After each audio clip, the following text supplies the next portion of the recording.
I know when my son was in a relationship about a year or so ago, and he'd called me up to say that, this woman that he was in the relationship with just kept telling him he was doing it wrong and nothing he did was right, and he needed to do more of this and more of that.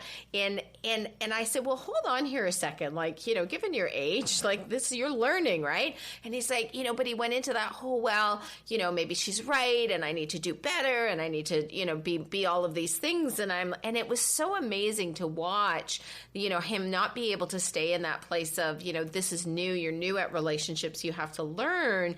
And so it just kept him sort of stuck there, right? Believing that he had to submit to her in order to have any kind of relationship, and that somehow this is, going to be the way it is. And this deception keeps themselves stuck in that unreality of their utopian palace, right? In their utopian palace, everything is fantastic.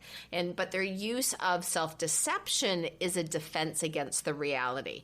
And they're abandoning this. The reality is that they're abandoning and neglecting themselves to be in the service of others. And this was the whole dynamic that was getting set up in this relationship, where he was carrying all of the load and she was just saying, more and more, and you have to do more and you have to do better. And again, sort of going into that self-deception in order to be able to stay in that relationship.